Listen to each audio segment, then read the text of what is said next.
Nah, ini sebelum kita mulai, biasanya kita harus tahu dulu nih kontrak-kontrak kuliah kita. Jadi Ibu memakai skema 5 di sini, yaitu ada tugas, UTS, dan uang, serta ada efektif. Nah, tugasnya yang 20% nanti ini itu diambil dari tugas besar itu. Jadi tugas besarnya nanti dirangkum, nanti poinnya sebesar 20%. Kemudian poin 2, 3, 4, silakan kalian lihat sendiri ya. Jadi setidaknya kalian bisa on time. Tadi kalian sudah on time, itu yang tidak on time. Soalnya tadi ada seminar proposal tadi sampai jam 1 pas. Itu ibu sholat dulu,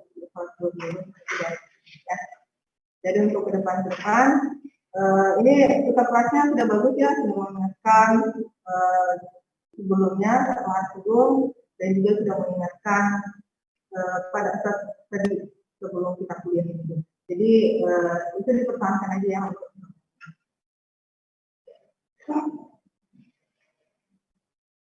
Nah, ini pokok bahasan yang akan kita pelajari nanti kuliah kita. Yang pertama tentu saja tentang project.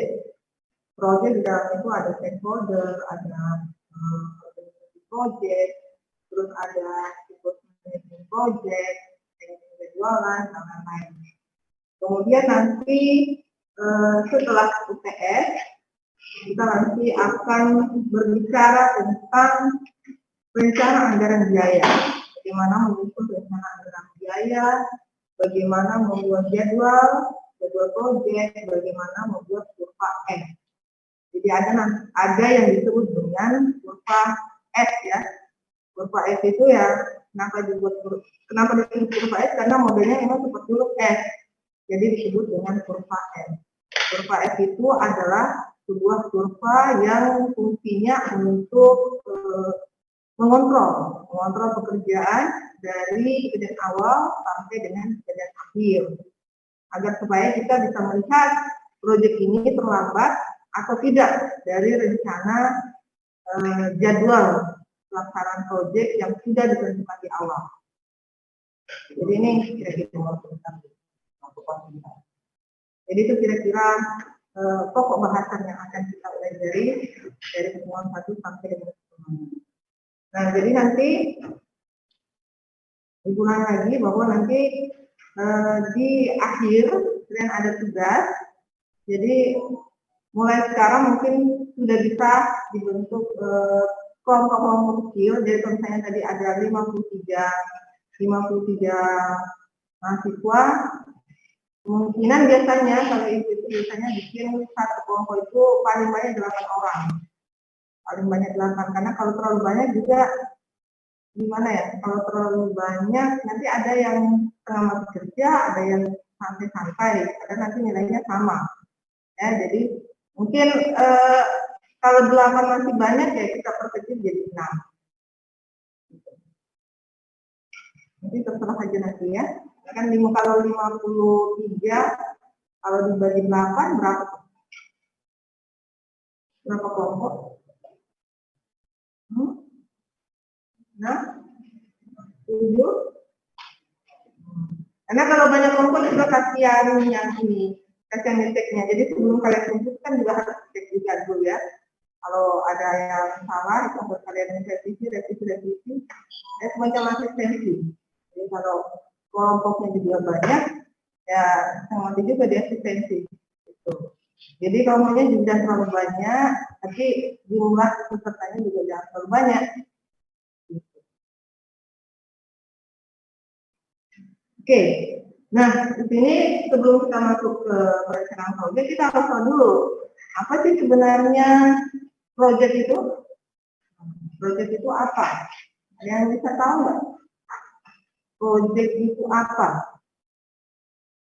Kalau di depan ini gambar, kita lihat ada 2 gambar ya. Satunya gambar konstruksi, terus yang satu gambar IKTP. Nah, kalau ibu suruh kalian memilih dari kedua ini, tentu saja kalian langsung pasti bisa menebak. Kalau Gambar konstruksi adalah yang merupakan proyek, ya kan? Nah, sekarang misalnya yang IKTP. IKTP itu kira-kira proyek atau bukan? Proyek. Nah, apa yang kenapa bisa disebut proyek? Kira-kira kenapa?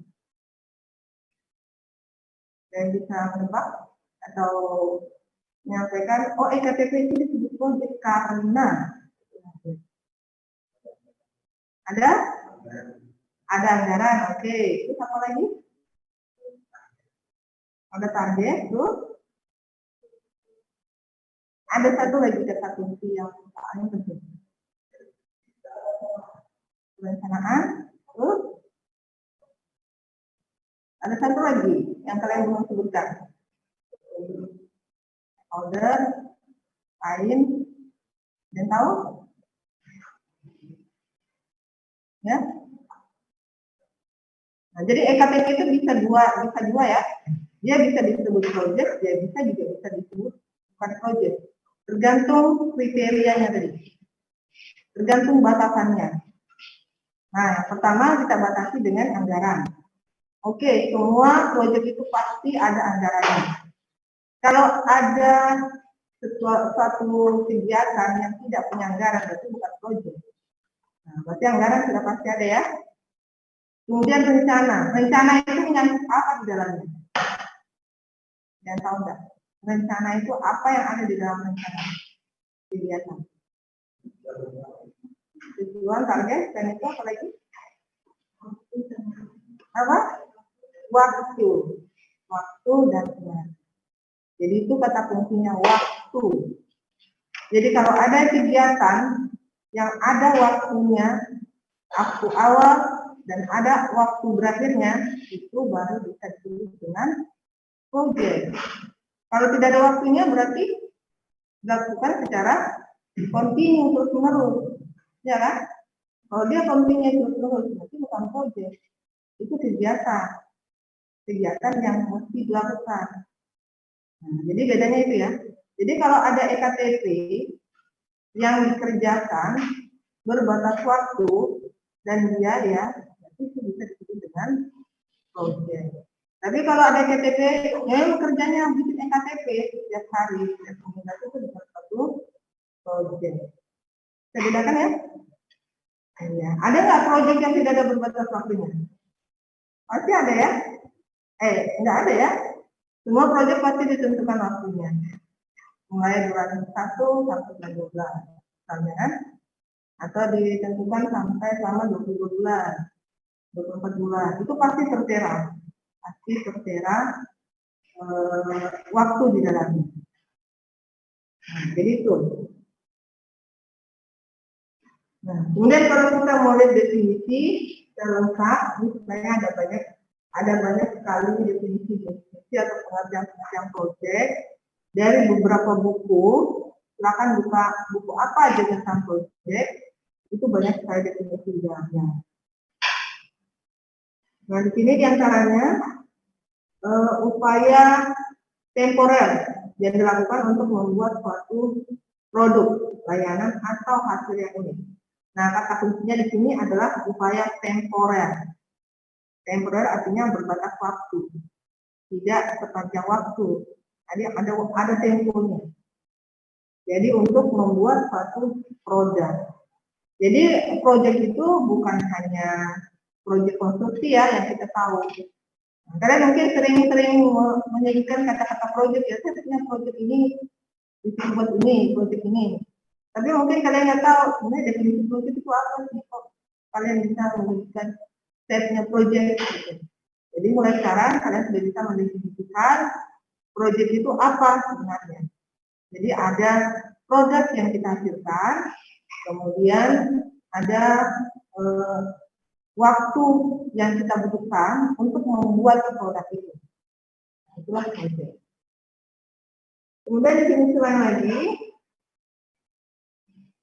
proyek adalah organisasi temporer yang dibentuk untuk masuk mendeliver satu atau lebih produk bisnis yang sama.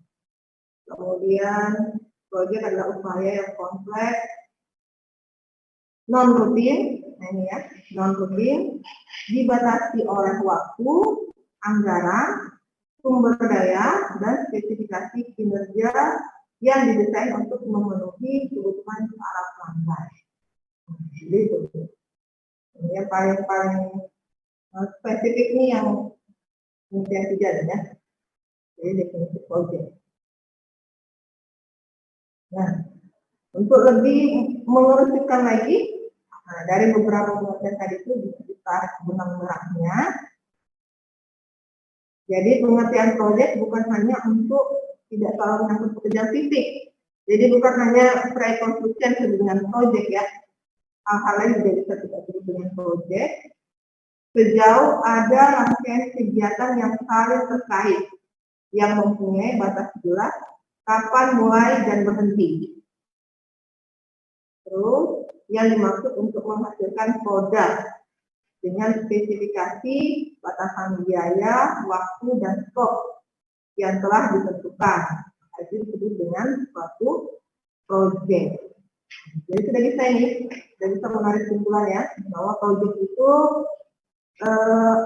ada batasannya, batasan waktu, biaya, kemudian ada spesifikasinya, spesifikasi mutu, sehingga menghasilkan suatu produk. Nah, itulah yang disebut dengan project. Jadi nanti kalau Ibu minta kalian mendefinisikan project menurut pendapat kalian, kalian sudah bisa menarik sendiri kesimpulan project adalah ini. Ya, paham ya?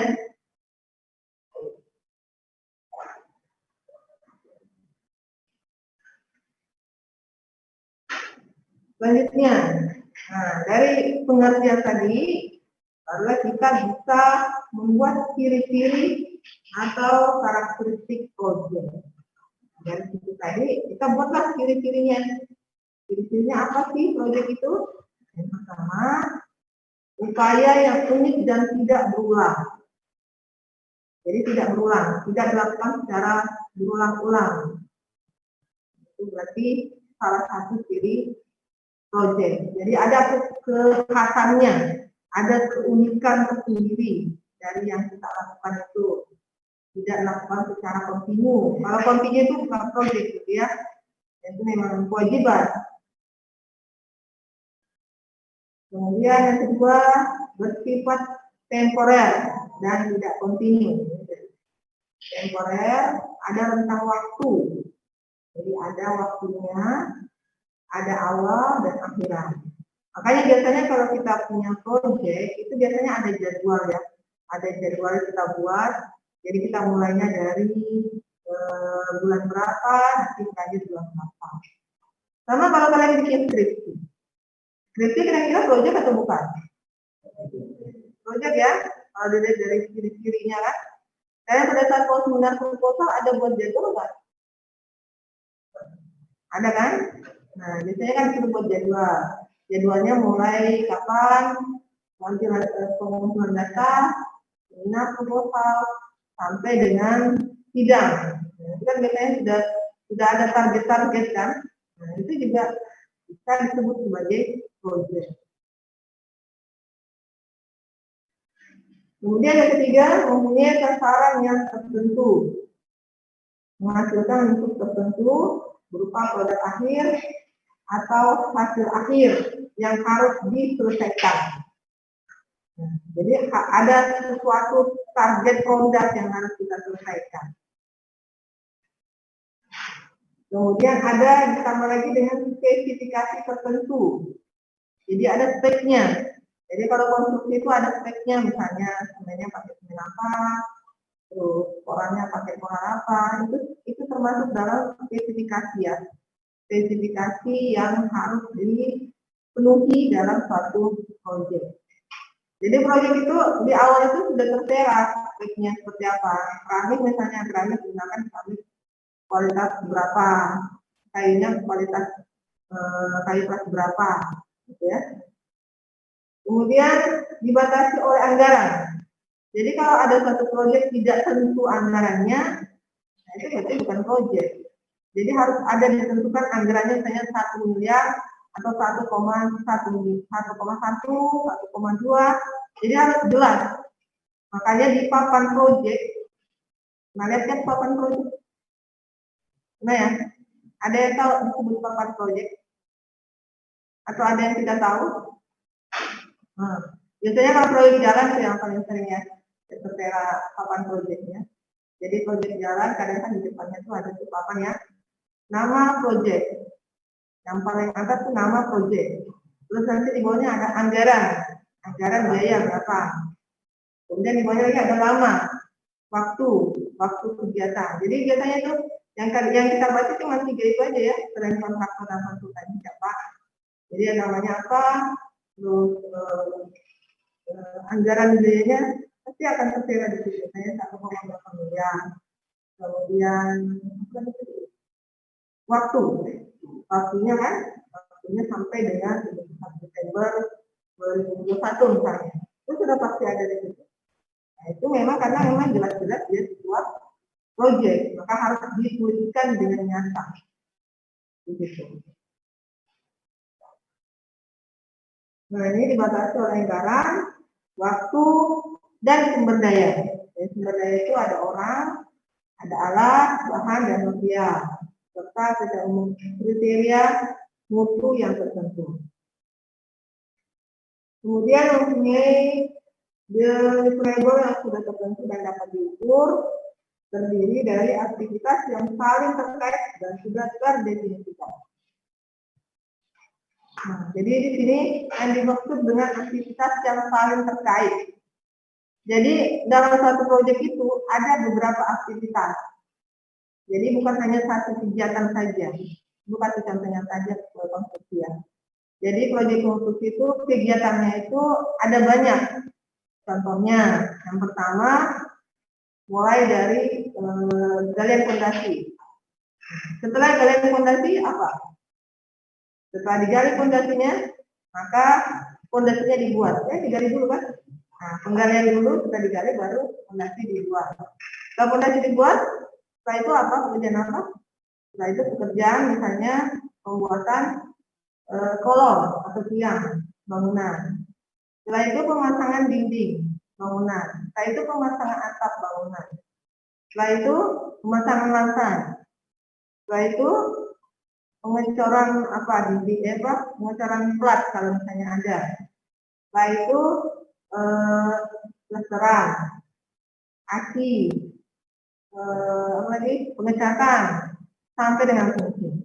Itu semua termasuk dengan aktivitas. Itu semua yang disebut dengan aktivitas. Dan aktivitas itu saling terkait. Saling terkait maksudnya setelah A baru boleh B, setelah B baru boleh C. Itu seterusnya sampai terakhir. Jadi ada urutan-urutan aktivitas, gitu ya. Jadi nggak boleh setelah gali fondasi tiba-tiba kita bikin ini, bikin dinding, kita nggak nyambung ya? Iya, nggak nyambung. Jadi harus nyambung itu aktivitasnya. Nah ini nanti kalian harus akan buat ya di tugasnya. Jadi di tugasnya nanti salah satunya nanti kalian akan bikin uraian aktivitas seperti itu. Jadi mulai kalian sudah bisa mikirkan setelah pekerjaan ini, setelah ini. Jadi jangan loncat. Jadi harus berantai ya. Berantai dan ada aliran panahnya. Aliran panah aktivitasnya. Nah ini A, B, C, dan itu ya. Jadi ini semua adalah ciri-ciri dan karakteristik proyek. Ya sama misalnya kalau kalian bikin skripsi ya, tidak mungkin kan tiba-tiba kalian langsung tidak, ya pasti dimulai dari seminar proposal, setelah itu seminar proposal selesai, kalian mengumpulkan data, dan mengumpulkan data, pengolahan data, setelah itu pengolahan data dianalisis kemudian dibuat setelah itu ACC baru bisa seminar hasil, ya kan? Jadi ada uraian-uraian aktivitas. Nah, jadi semua seperti itu proyek apapun yang kita buat, mau proyek konstruksi atau proyek skripsi atau proyek buat produk misalnya, itu pasti ada rangka uraian aktivitasnya. Nggak bisa tiba-tiba loncat dari aktivitas A langsung aktivitas F. Nah, pasti ada uraian-uraian. Itu disebut dengan aktivitas. Lanjut ke jenis proyek. Jadi kalau kita lihat jenis proyek itu banyak ya. Jenis proyek ada yang paling umum kita tahu itu proyek engineering konstruksi. Engineering konstruksi itu di mana-mana kita sudah bisa melihat ini jalan, gedung, jembatan. Terus apa yang itu ya yang paling sering kita lihat ya, gedung, jalan, dan jembatan yang ada di sekitar kita. Kemudian proyek engineering manufaktur, buatan pabrik, kemudian proyek penelitian dan pengembangan. Nah, ini yang masuk tadi, skripsi itu termasuk dalam proyek penelitian. Kalian ada nggak yang ikutkan serta dosennya buat satu proyek penelitian? Ada? Atau belum ya? Ada. Nah, ya kan? Jadi biasanya dosen dapat hibah penelitian, nah, kemudian melibatkan mahasiswanya. Nah, biasanya di sini kita buat dosen dan mahasiswa sama-sama terlibat dalam satu proyek penelitian. Kemudian proyek pelayanan manajemen. Nah, ini juga termasuk satu proyek. Contohnya apa kira-kira? Pelayanan manajemen. Kalian tahu nggak? Proyek pelayanan manajemen. Kalian tahu kira-kira? Kalian tahu nggak? Untuk apa? Kita memberi pelayanan manajemen kepada suatu organisasi atau individu seperti apa kira-kira? Hah? DPD? Wah. Apa? Konsultan apa? Ya, bisa konsultan manajemen itu bisa, itu yang pertama. Kira-kira yang paling sederhana apa? Ya, IO ya. IO itu termasuk pelayanan manajemen, ya kan? Coba dia masuk nggak di ciri-ciri proyek ini? Masuk kan? Iya, karena perkawinan aja, event organizer untuk perkawinan. Nah, yang pertama ada anggaran biayanya kan, kemudian ada waktunya. Berarti dia termasuk di dalam satu proyek.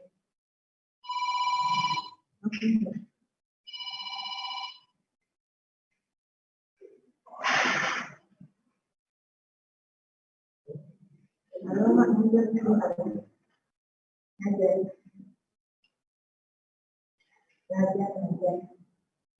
di kampus.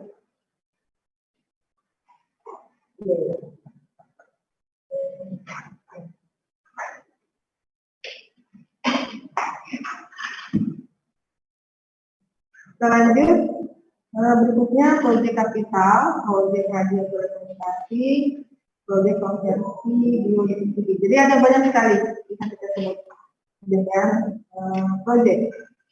Bisa kalian aja yang mungkin ini termasuk proyek atau bukan. Ya.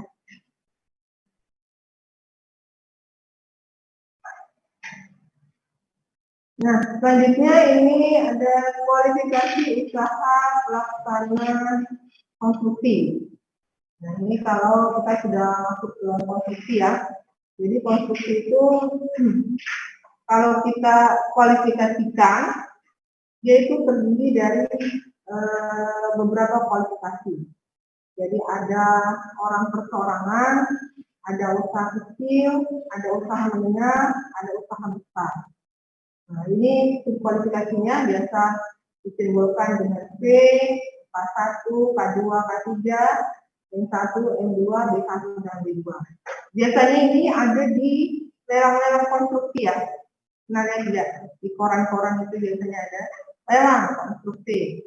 Tipe berapa kan? Tipe K1 atau tipe M1.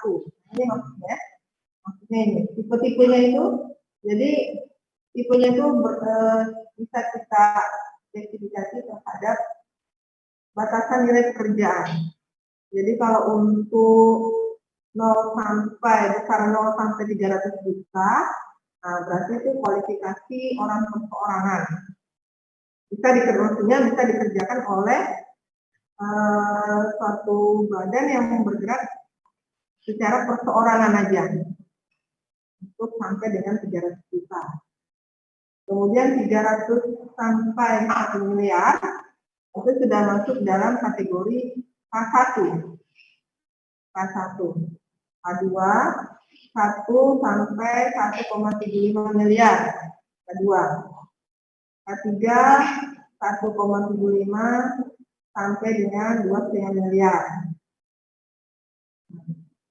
Kemudian yang lebih besar lagi dari 2 miliar itu M, sudah masuk di M1 2,5 sampai 10 miliar. Itu masuk dalam kategori M1. Kemudian M2 10 sampai 50 miliar.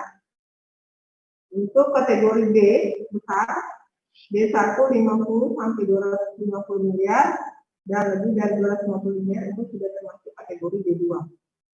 Nah, biasanya kategori ini coba kalian cek di koran, biasanya koran itu ada lelang konstruksi. Nah, itu ada kategorinya, makanya. Jadi kalau mungkin dia sudah menjelaskan nominal miliarnya ya, dia cuma harus menjelaskan kualifikasinya. M1 misalnya. Oh, berarti di situ kita bisa tahu ternyata kualifikasinya itu 2,5 sampai 10 miliar. Jadi perusahaan menengah yang mempunyai modal maksudnya mempunyai modal sekitar 2,5 sampai 10 miliar itu boleh bergabung dalam lelang tender konstruksi. Itu yang dimaksud di sini ya. Jadi kita perlu tahu juga ini. Besok-besok mungkin kalian ada yang terjun menjadi konsultan. Siapa tahu ada yang jadi kontraktor, atau ada yang melenceng jadi kontraktor, ya. Jadi sudah tahu kualifikasinya.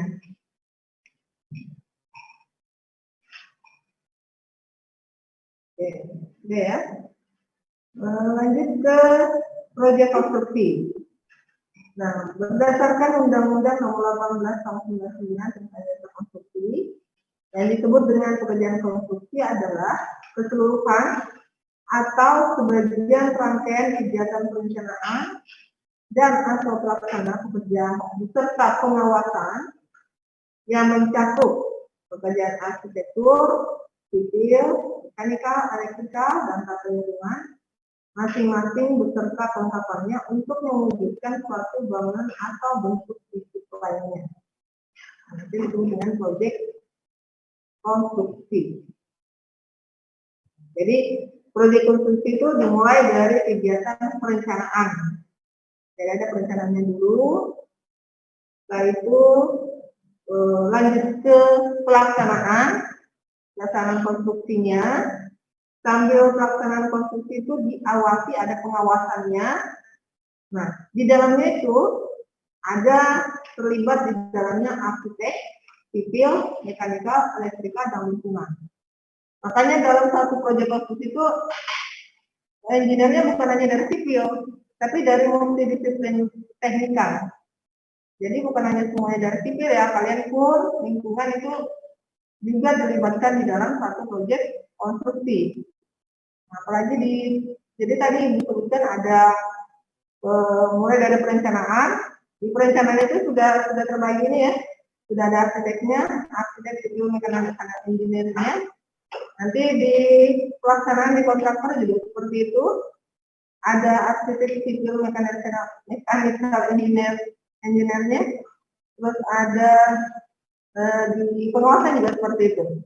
Jadi masing-masing bidang tadi ini mulai dari perencanaan, pelaksanaan sampai pengawasan itu semua bidang itu harus ada. Jadi bukan hanya sipil yang harus ada dalam konstruksi. Lingkungan pun harus ada terlibat di dalam suatu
lanjut ya.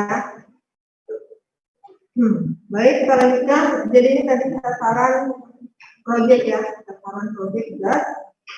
Lanjut ke batasan-batasan proyek. Jadi batasan proyek, yang pertama tadi, tentu saja anggaran dan biaya. Anggaran atau biaya. Batasannya, biaya penyelesaian proyek tidak boleh melebihi anggaran yang telah disiapkan.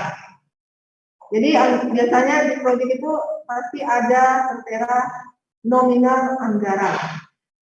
Nah, nominal anggaran ini itulah yang kita pakai dari awal sampai dengan akhir, yang menjadi acuan atau patokan kita untuk mengerjakan proyek tersebut. Kita tidak boleh melebihi dari anggaran itu.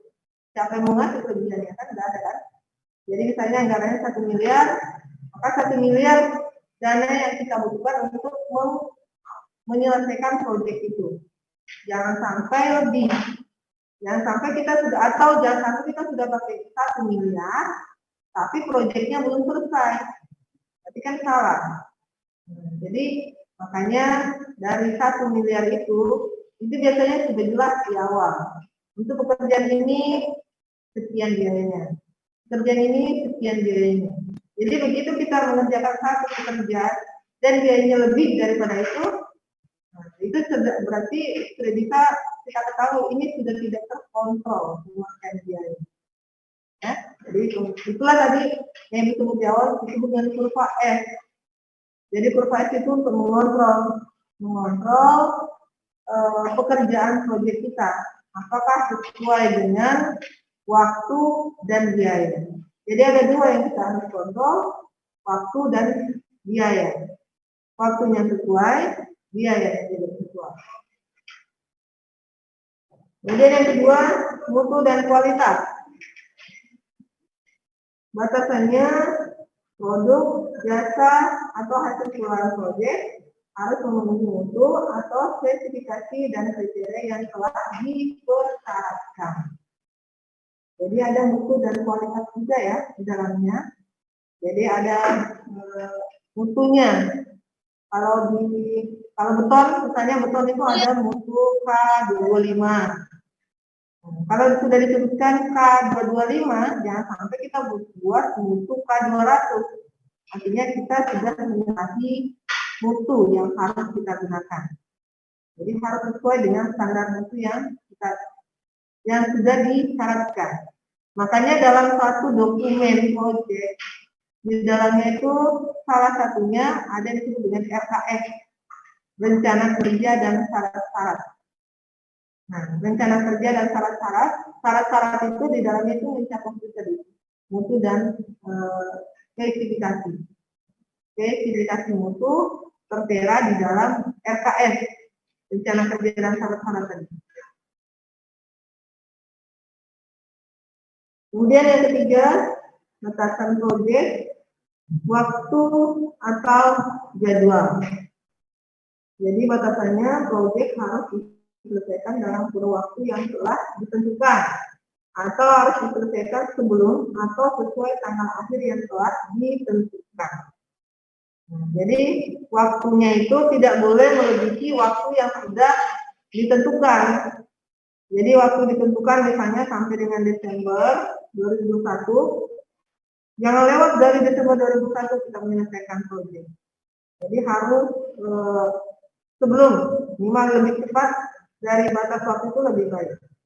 Jadi sebelum proyek itu berakhir masa waktunya, kita sudah selesai. Karena kalau tidak, apa yang terjadi kalau kita mengalami keterlambatan dalam penyelesaian proyek?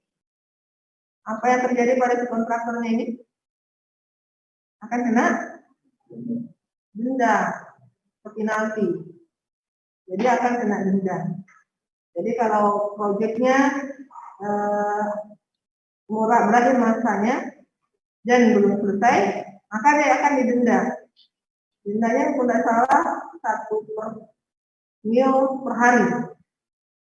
Jadi 1 per 1000 ya. 1 per 1000 kali dengan biaya total biaya proyek kali dalam 1 hari. Jadi kalau dia terlambat 2 hari ya dia kurang 2 per itu. Lumayan kan? Jadi sebagai misalnya besok-besok kalian terjun sebagai kontraktor, 2 itu yang harus kalian wanti-wanti, anggaran dan waktu. Anggarannya harus sesuai dengan anggaran yang sudah ditentukan, dan waktu harus sesuai dengan waktu yang sudah ditentukan.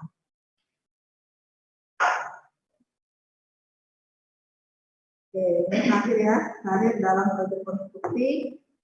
Siapa tahu besok-besok ada yang tertarik berkarir dalam proyek konstruksi. Nah, dalam itu kalian bisa jadi project manager atau site manager, engineer, project manager, konstruksi surveyor, dan lain-lain lah. Ya. Nah, banyak sekali, ada banyak sekali karir dalam proyek konstruksi. Kalian tertarik? Kalian cita-citanya jadi apa? Saya bertanya kepada anak SD. Jadi mulai sekarang kalian sudah bisa buka wawasan kira-kira nanti setelah lulus saya mau buka usaha di bidang apa. Jadi jangan melulu mindsetnya itu menjadi karyawan ya, karyawan atau PNS, jangan. Jadi mulai sekarang kalau misalnya ada benar-benar saya yang lulus itu kan bonus saja. Tapi kalau tidak, kalian kan harus berpikir ke depan. Kira-kira saya mau buka usaha apa? Membuka usaha apa, dalam bidang apa, kalau tentu saja karena kalian teknik lingkungan, tentu saja dalam bidang teknik lingkungan. Nah, mau bikin apa? Misalnya mau bikin konsultan dalam bidang lingkungan. Nah, mulai sekarang sudah dilihat kira-kira apa yang harus saya lakukan untuk mempersiapkan besok saya mau buka perusahaan jasa konsultan seperti itu. Ya. Jadi jangan melulu pikirannya mau jadi karyawan. Kalau karyawan itu kan anak buah ya.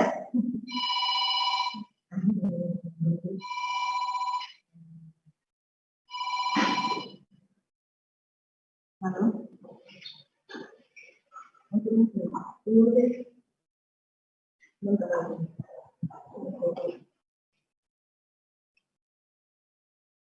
Oke, jadi gitu ya. Nanti di sini ada pertanyaan. Ada yang mau ditanyakan? Kenapa tadi? Ada yang mau ditanyakan yang di area itu? Area itu. Yang lagi berada di itu? Silakan di chat, di kolom chat. Jadi yang mau bertanya. Dan silakan. Jadi ada yang mau bertanya, silakan. Oh ya, absennya ya. Bentar ya. Bisa lebih buat dulu. Mau sih masalah ini buat ini.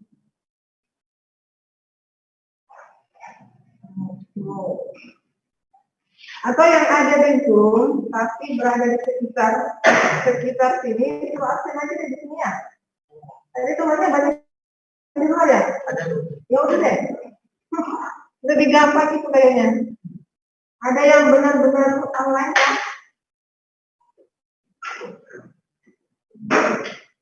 Iya, maaf ya yang di luar yang tidak bisa masuk juga.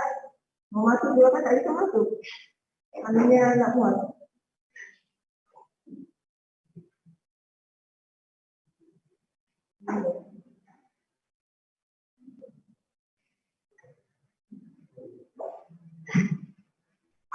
Oh, ini sudah ada nih.